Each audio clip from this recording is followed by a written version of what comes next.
আসসালামু আলাইকুম ওয়া রাহমাতুল্লাহ। আশা করছি সবাই ভালো আছেন। আপনাদের সামনে প্রতিদিন অনেক কথা বলি। আমাদের এই মূল্যায়নগুলা আপনারা পেতে আমাদের চ্যানেলটা সাবস্ক্রাইব করার জন্য আপনাদেরকে অনুরোধ করছি। কমেন্টে লিঙ্কটা দিয়ে দিচ্ছি। সাবস্ক্রাইব করে নেন প্লিজ। ধন্যবাদ। সো এখন যে বিষয় নিয়ে কথা বলবো সেটা হচ্ছে বাংলাদেশের স্বাধীনতা পুরস্কার।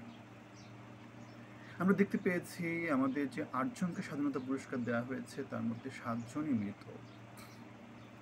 আর অন্য একজন যে আছে তিনি পুরস্কার গ্রহণ করবেন না। তার মানে আমরা দেখতে পাচ্ছি ৮ জনের মধ্যে মোটামুটি ৮ জনকেই আমরা ধরে নিতে পারি যে স্বীকৃতি সে গ্রহণ করছে না, জীবিত অবস্থায় সে স্বীকৃতি পাচ্ছে না। সো এখান থেকে আমরা একটা জিনিস দেখতে পাই, সেটা হচ্ছে আমাদের সমাজে জীবিত থেকে মৃতদের বেশি মূল্যায়ন করা হয়। সেটা কেন করা হয়? কারণ হচ্ছে জীবিত অবস্থায় নিজেদের মধ্যে প্রচুর প্রতিযোগিতা হয়। অযোগ্য অদক্ষ লোকগুলা কোথায় বসে থাকে? ক্ষমতার শীর্ষে বসে থাকে, নিজেদের মধ্যে কামড়াকামড়ি করতে থাকে ক্ষমতাটা পাওয়ার জন্যে। মানে মেধা এবং যোগ্যতাকে তারা প্রাধান্য দেয় না, এবং সেজন্যই যেটা দেখা যায় সেটা হচ্ছে অযোগ্য অদক্ষ লোকগুলা বাংলাদেশকে লুটে পুটে চেটে খেয়ে দিচ্ছে এবং খেয়ে দেয়, যার ফলে জীবিত অবস্থায় এই সমস্ত লোকগুলা মূল্যায়ন পায় না, এবং মৃত অবস্থায় তখন তাদেরকে একটা স্বীকৃতি দেওয়া হয়, একটা কাগজ ধরিয়ে দেওয়া হয়। সো জীবিত অবস্থায় যে কষ্টটা আমাদের এই যে সূর্য সন্তানরা করে সেটা হচ্ছে অযোগ্য অদক্ষ বেহায়া নির্লজ্জ এই সমস্ত ক্ষমতাবান লোকদের জন্যে বাংলাদেশ সাফার করে, আমাদের সূর্য সন্তানরা সাফার করে। স্বাধীনতা পুরস্কার যে ৮ জন পেয়েছে তাদের মধ্যে একমাত্র বদরুদ্দীন উমর তিনি বেঁচে আছেন। তিনি একজন অত্যন্ত সাদা মনের মানুষ, সেজন্যই ৭০-এর পরে থেকে এই পর্যন্ত তাকে অনেকে অনেক পুরস্কার দিতে চেয়েছে, তিনি সেই পুরস্কারগুলো নেননি। তিনি বাংলাদেশের জন্য আমৃত্যু কাজ করে যাচ্ছেন এবং যাবেন। সো পুরস্কারের যে ঘটা দেখে আমাদের কাছে এটা মনে হয় যে বদরুদ্দীন উমর কি মারা গেছেন? কারণ হচ্ছে ৮ জনের মধ্যে ৭ জনই মৃত, সেখানে বদরুদ্দীন উমরের নামটা কেন আসবে? অ্যাটলিস্ট ৫০-৫০ হলেও আমরা ধরে নিতে পারতাম যে না, তারা সবাইকে মূল্যায়ন করছে। আমরা দেখতে পাচ্ছি শুধু মৃতদেরকে মূল্যায়ন করা হচ্ছে। আমরা গত ৬ মাস ধরে, গত ১৭ বছর ধরে আমরা যখন থেকে আমরা বাংলাদেশ নিয়ে কথা বলা শুরু করেছি তখন থেকে বাংলাদেশের সমাজের এই অসামঞ্জস্যগুলো নিয়ে আমরা কথা বলছি, এবং আমৃত্যু আমরা এগুলো নিয়ে কথা বলে যাব। ইউনুসের এই যে এনজিওগ্রাম, ইউনুসের এই যে চিটাগাং কেন্দ্রিক সমাজ, এই যে আমাদের ফারুকি গং তং যারা, অথবা আমাদের এজেন্ট ভিত্তিক যে শাসনতন্ত্র এখন বাংলাদেশে চালু হয়েছে, এরা বাংলাদেশের জন্য ভালো কি করছে? গত ৭ মাসে ভালো কি করেছে?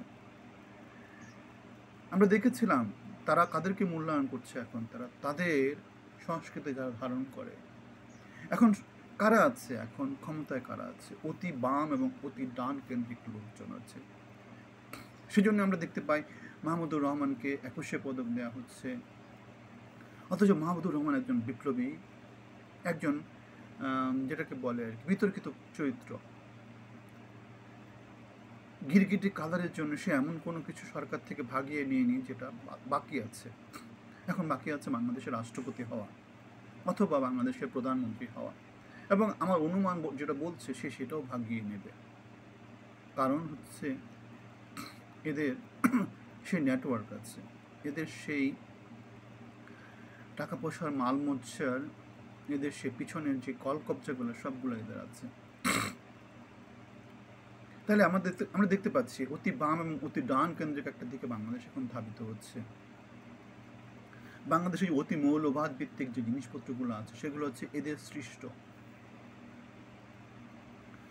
যার ফলে আমরা দেখতে পাই আপনি মধ্যপন্থা যদি হন আপনাকে কেউ গুনায় ধরবেন, আপনাকে হতে হবে তার বাম অথবা এদের অতি ডান, কোনো না কোনো ইজমের সাথে আপনাকে যুক্ত থাকতে হবে।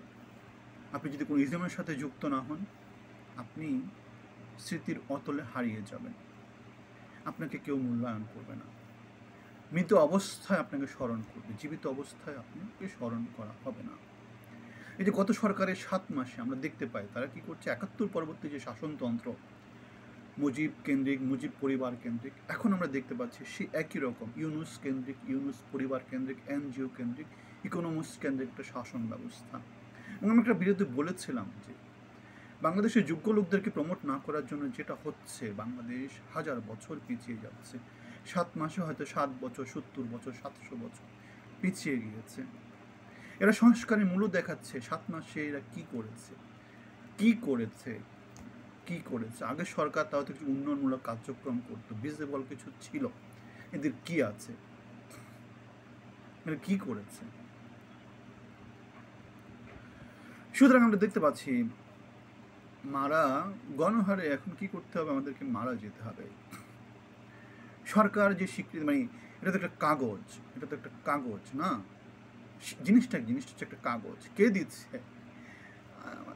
দেশ তো দিচ্ছে না, দিচ্ছে হচ্ছে 5-6 জন লোক। এই 5-6 জন লোক যাকে ভালো মনে করছে তাকে দিয়ে দিচ্ছে।